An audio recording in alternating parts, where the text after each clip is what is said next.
Well, part of the medium-term plan, according to the Minister of Finance and, of course, Budget, talking about Zainab Ahmed, she said at some point that the removal of fuel subsidy will be in phases, 2023, 2025. That's the medium-term plan. Okay. Before you got here this morning, you want to quickly give a brief experience just before you got here, and then we will take it off from there. Yeah, the fuel situation is maddening. Okay. The queues, you know, I got here about 10, 20 minutes back, and later than the scheduled time. Yes. The queue, you have queues getting into the road, double, triple queues, and it's not like it's cheap. I just asked somebody who was carrying a jerry can crossing the road, and he said it's 300 naira. Per so liter. you have, per liter. So the thing is that they are not even available. The fuel is not available. Okay. I was also listening to radio on my way. One of the presenters on one of the stations was saying that he was also late to his program too. He was saying he had to push his car from Wasota to the station where he's working. Wow. So it's terrible. We are not talking of, people are not joining queues because they want to get it cheap at 290, 300, even 320. They just want to get it. Just want to get it. So whether is okay. So there is the claim that government is spending so much on subsidy, but there are also people who believe that subsidy does not even exist in the first place. You are a very close watcher of the system. Is there anything like subsidy? Yeah, this present administration, we know that was the basis upon which they won their election. They said there was no subsidy, that subsidy is a scam, that there was no subsidy. But I have argued so many times that there's subsidy. There's really a subsidy. Okay, there is subsidy. There's subsidy. Okay. It's just that it's a scam. I don't know how you interpret this scam. There's subsidy, but there's corruption in the subsidy. There's actually subsidy. I was in a WhatsApp group, we were arguing the last time. They said subsidy, remove subsidy. Subsidy, people are stealing from it. Subsidy is a scam. There's nothing like subsidy. And I now asked, so what happened to diesel? You know, January, the beginning of January, early last year, when the minister said they were going to remove subsidy, they didn't remove on PMS. They had a backtrack because they knew the uproar that would come about. They removed it on diesel, they removed it on kerosene, they removed it on engine. You can't get kerosene now at less than 900 naira per liter, even 1,000. Diesel is about 800-900 naira. And we saw diesel was about 220 something. When the subsidy on diesel was made, it went to about 900. You can't get it less than 800. And that's why you saw cost of food. Most of this food which comes from the north. Beans, we're buying beans 400 naira per rubber, even till early 2022. But now you can't get beans less than 1,300, 1,500 even. Yams, beans, most of these things that come from the north. That was the major reason for the increased inflation in those price index, the food index. Why? Because of increase in diesel, and because of beyond just the trucks that bring them from the north. Because of manufacturers, you know, there's no light, so you rely on diesel. So somebody was now complaining on WhatsApp, this same group that I think last week, I was saying that he bought this fuel for 300, and I said, you see, I told you that there's a subsidy. In Ghana, they have, you can't get the equivalent of CD to Naira. The price per liter is about 600 Naira.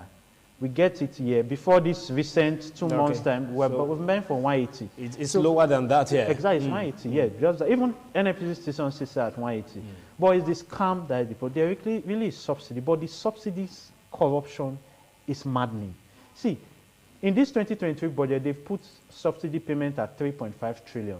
Initially, in 2022 budget, January, the minister budgeted 432 billion. By June, they now went to the House of Parliament and asked for 3.5 trillion, 432 billion to 3.5 trillion. What's changed? Are we now drinking fuel? Then by the end of the year, it went to 6 trillion.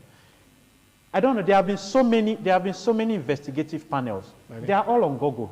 I'll just give a few so that for libel, so that we don't give in 2012, if you remember Farouk Lawal, that House of Rep who was it was because exactly it was he indicted that committee. It was not he. It was a committee that indicted 68 oil companies who take what they do is that you have a ship comes to dock at the sea. You have officials of DPRO, PPRA, all of them, customs. they count, I'm talking from a senator who chaired a panel. They can count one ship as bringing fuel 5 times. So it counts you have brought 28 metric tons of fuel. Yeah. The ship docks, 2 weeks' time or a week time, they go on that same fuel, they count again, 3.1 billion, they give a subsidy payment. That same ship without unloading comes. Yes. So one ship that brings just 1 metric or whatever metric ton of fuel is counted 3, 4, 5 times. And most times, before they now unload, sometimes they don't even unload. These are exact incidences. There was one technical committee that was set up by the House of Rep just last week and indicted a company that said it brought 58 metric tons of fuel. It was paid 2.7 billion. And there's a vessel called MTZen. Yeah. It's on Google. People can check, fact check it. Yeah. MTZen. The committee found out that there is no vessel, in fact, on this earth, named MTZen, collected 2.7 billion.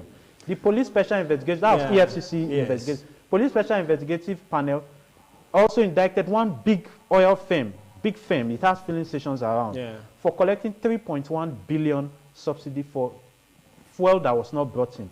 So that's the corruption in the system. And beyond just this double counting of one ship, you have incidences where this government agency tells you that they bring that we use 60,000 liters of fuel daily. Okay.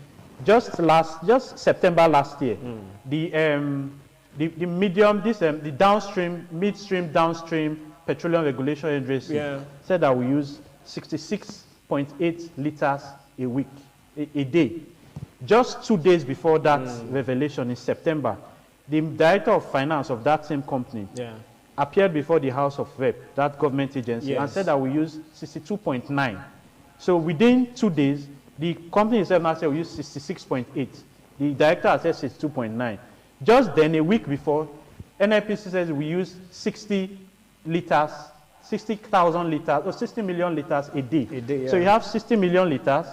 Then midstream and downstream says we use 66.8. NIPC says 60 million. Custom before then, just a week before this, all in September, said NNPC had submitted to it that we use 98 million liters a day. So you have DPRO before then has said we use 120 million liters a day. So conflicting figures. So that's where the corruption comes. So if you don't have the specific amount that you use a day, how do fact check? Because we should know the amount of refined oil. We know the price of international crude. International crude now hovers between $80 and $90. So if you say refining of 1 liter is $10, you bring it, shipping cost, freight, everything, maybe 8. So the landing cost is maybe 400 naira. So all that we just need to know the actual consumption is what is the consumption per day. So if I know consumption per day is 60 million, it's just as simple as the landing cost, 400 naira times 60 million liters a day. But you have government agency throwing different figures, 66.8, 62.9, 60, 120, so that you cannot audit, you cannot verify whatever claim them. So it's the corruption in the system that is the problem. Fuel subsidy, I've heard all the different presidential candidates saying that they will remove fuel subsidy, All three, APC, LP, PDP have said so. And we almost seem to be cheering them. But I think Nigerians, I just hope that Nigerians know what they are asking for. Because when that person complained on WhatsApp that he's buying, I said, but you were the one who said there's no so that they should remove subsidy. So it's like, since some of us are just going with the bandwagon effect, we don't even know what it entails. We don't know what the implications will be. That's the word. Because we will not buy fuel at less than 500 naira per liter. We shall not buy fuel at less. In Ghana, I said it's about 600 and 600. And that's why, if you notice, you see Ghana inflation figure rose last quarter to 50.3%. That's about the highest in maybe over a decade now. So it's fuel. It cannot. So our inflation will rise to as much as 40%, and I can say it on good authority if it's removed. So I think Nigerians should be asking for a cleansing of the corruption of the subsidy regime. Let's ask for a if we cleanse that not corruption, the subsidy remove all itself. The corruption we won't pay as much as we won't pay as much as ₦1 trillion on subsidy that we are budgeting 3.6. We won't pay as much as that. So I think Nigerians should be Nigerians have suffered enough economic sins. You know, we say government cannot run airlines. Government removes hand. We now start using private airlines. They spend. Government cannot provide public water. We start drilling boreholes on our own. Government cannot provide them transport. So why do we have the government? Why do we have government in the first place? Exactly. So government cannot provide it because we send our children to private schools. They can't do good roads. We are all buying SUVs to avoid. We are all grading our roads. We are all having vigilantes. Yeah. So what is government providing? What is this? If they now remove fuel, why don't we hold government account? We elected you to provide security and welfare. That's what the Constitution says. Yeah. Welfare is key.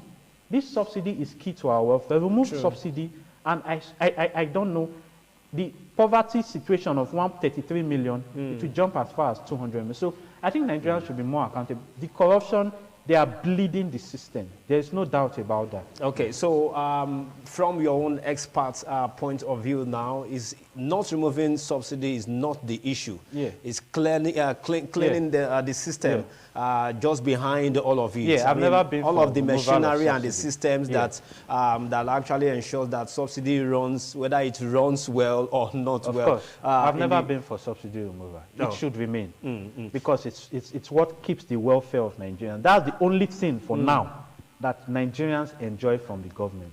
But there are people who also believe that if subsidy is removed, for instance, we'll have a situation just like what NCC is doing with the telcos now. Yeah. Okay, we'll have a situation where you can have individuals, selling at different prices, and then there can be competition. Yes, that's a different argument. You know, the point is, when we hear commentaries like that, what are we subsidizing? Remember that we are importing it. We're importing this fuel. So are you subsidizing imports? Because that's what you cannot talk about free competition when you are not. The telcos you are talking about, they produce here. There are fibers, there are lines, there are cables are all in the country. So if we have production, so that's why. Do we produce optic fibers? Yeah, we don't. Yeah, we import. we import them. Well. Yes, but it is the transmission is done here. We transmit all our cables, all the networks, everything, NEPA, everything is done here. But we are importing fuel. That's the point that I'm making. If we were producing here, we should rather talk about setting up our refiners. Our refiners, we have 4 refineries that are all down. We talked about what they call modular refineries. What happened to this? We have people who have set up modular refineries.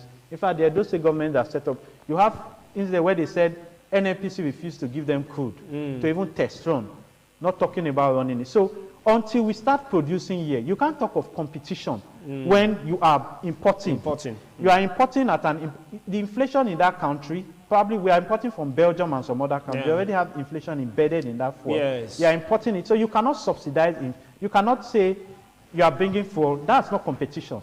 Competition is when you produce here. So until we start producing, before you now talk, even when we start producing, I still insist that even when Dangote refinery comes, the JMD of NNPC was talking last 2 months that even when Dangote refinery comes, it will just be about 10 or 20 naira that will be off the price when Dangote starts producing.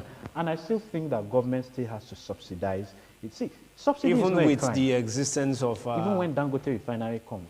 From an economic point of view, I think, my personal view, that government should still subsidize, either by providing crude to Dangote at a subsidized rate, or just reach some agreements with Dangote. Because, see, governments all over the world subsidize something. In Germany, in UK, in US government still subsidize fossil fuels till tomorrow. US. In fact, during Obama's regime in 2012, subsidy on fuel was about $4 billion. This Biden administration, Trump, now did tax credits. So that's a subsidy to oil firms who explore oil. Give them tax credits as much as 50–60%. Even though they are not totally dependent on, these economies are moving gradually away. They are advanced economies, actually. Even in Germany, recently the government, for this 2023 and 2024 in their budget in Germany, the people can fact check it. They are giving 9% cap on energy cost, electricity cost for companies. 9% cap. It should not be, because energy prices increased during the Russia-Ukraine. And they've set a 9% cap, 9.5% cap for energy, for companies. For households, 7.5% cap for 70% of their consumption. The same thing for heating, 7.5% cap. For companies, heating, 13% cap. For Germany, that's a subsidy. And they are spending, Germany has at this budget, is spending $200 billion on subsidy. Ireland, the same thing. UK, the same thing. UK, I was speaking to a friend, said the UK government gave $100 She's in the academia as extra salary. So government subsidizes some. In Australia, the same, there's subsidies. Australia was paying 16 billion in this 2023 budget. It budgeted 16 billion euros for subsidy. So subsidy is not something that the government should run away from, especially, see, what makes Nigeria's situation peculiar is that we are not using fuel for just our cars, unlike in advanced countries. Government has failed to produce power, public power. So how and you rely on fuel to run our generators. The barber needs fuel.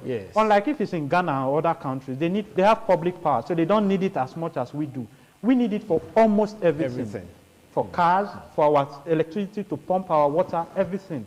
So I think subsidy should be cleansed. That's my position. Is more or less about taking care of an area, and then probably every other areas will be sorted out. Exactly. But I mean, if you've been following stories in the news as to how a report came through yesterday that inflation dropped by some figures. I don't know how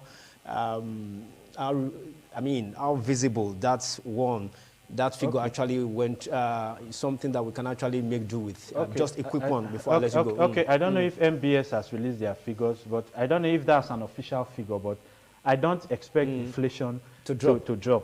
But even if inflation drops, do you know what inflation, there's a misconception about inflation figures. This inflation rate, even if it drops from, let's say, 22% to even 15%, it doesn't mean that, I'm just saying that, I'm just using that as an example. That even if it does, that you have a wide margin, it does not mean that prices are reducing. What inflation rate figure means is that when you say inflation has risen by 20, it means that the rate at which prices are increasing is by 21%. So if your yam was 1,000 naira today, and inflation rate is 21.47, which was for December, I don't know if January figures are out, it means that yam increased between November and December by 21%, which means from 1,000 naira to 1,201 naira. So when inflation figures drop, it does not mean price of yam has now come down. It means that the rise, inflation measures the rise in prices. It means that price of yam is no more rising it's now rising at 20%. So if inflation figure has now dropped to 19%, it means price of yam is now rising at 19%. If it drops to 15%, it means price of yam is increasing at 15%. It doesn't mean price of yam has reduced. Dr. Saze, so Dr. Saze, thank you for coming through on the show this morning. But then the conversation on fuel subsidy removal or not to be, either to be removed or not to be removed, that conversation will continue for a long time, because it seems those who are even coming on board, from what they've been saying, it's clear that they don't agree with your perspective, even though you are a close watcher of the economy. But it will increase the poverty situation. It will increase the sufferings of Nigeria. So it behoves on Nigeria to hold our government accountable. And so instead of saying you want to remove it, purge the system. Government should be able to bring out those who fight for subsidy without supplying the fuel. That's why we elected them. Thank you so much for coming through this morning, Dr. Saze. Thank you for having me.